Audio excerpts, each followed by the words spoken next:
રાજકોટ જિલ્લાના ધોરાજીમાં કમોસમી વરસાદને પગલે ખેડૂતોમાં મહામોલા પાકને ભારે નુકસાની વેઠવાનો વારો આવ્યો। હવામાન વિભાગ અંબાલાલ દ્વારા આગાહી પગલે કમોસમી વરસાદ અને વાવાઝોડી જેવી કુદરતી આફતોને કારણે ઘણા સમયથી વરસાદ વરસી રહ્યો છે। માવઠું અને ભારે પવનને કારણે નોરતા અને દિવાળી બાદ પણ વરસાદ પડી રહ્યો છે અને ખેડૂતોને ભારે નુકસાની પાકો માટે વેઠવી પડી રહી છે। મારું નામ ગિરીશભાઈ ગામજીભાઈ સતાસિયા, ગામ ધોરાજી, તાલુકો ધોરાજી, જિલ્લો રાજકોટ।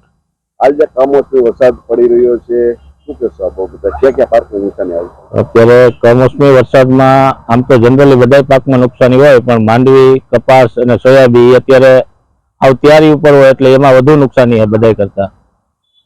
રીતે કેટલો ખર્ચો કર્યો અને આ ઉતારામાં કેવી ફેરફાર થશે?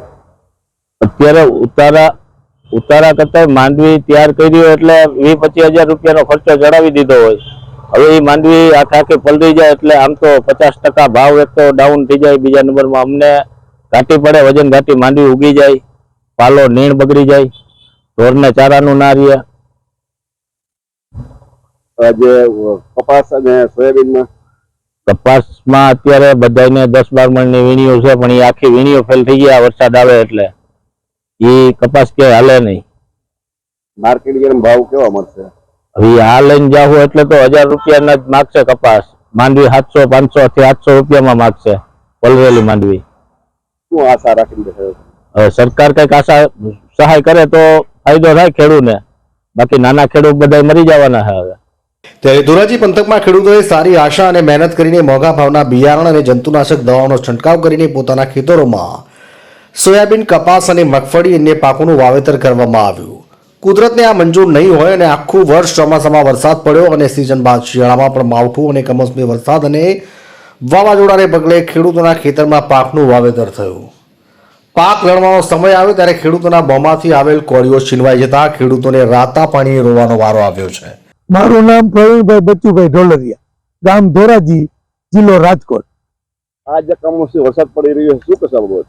આ કમોસમી વરસાદને કારણે ઓલ ગુજરાતમાં, એમાં ગીર પંથકમાં, બીજે બધે આમ ગણો આ બહુ નુકસાની છે। મજૂર મોંઘા, દવા મોંઘી, ખાતર મોંઘું, અને આ પોપલર મળે નહીં, ફૂકણી મળે નહીં, માણસો મળે નહીં, અને આ લાબરા જેવું થઈ ગયું છે। અમારી ભાષામાં લાબરા જેવું થયું છે। હવે આ ઉઘાડ થાય, ખુલ્લું થાય, આ તેથી આ બધું ભેગું થાય। ઉતારા કેવા મળશે?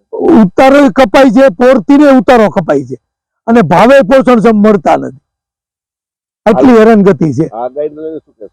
આગાહી તો હે ને, આગાહી એ બધા ખેડૂતોને માથા પચાડ્યા છે। આગાહી બધી હાથી પડતી આવે છે।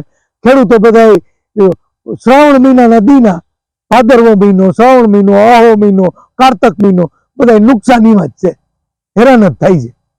મગફળી, કપાસ અને સોયાબીન જેવા પાકો અને જણસીમાં નુકસાની વેઠવી અને જણસીના ખેતરમાં બચી તેના ઉતારો પણ ઓછો આવ્યો, તેનો ભાવ પણ ઓછો મળશે ત્યારે કુદરતી આફત સામે ખેડૂતો લાચાર બની ગયા છે।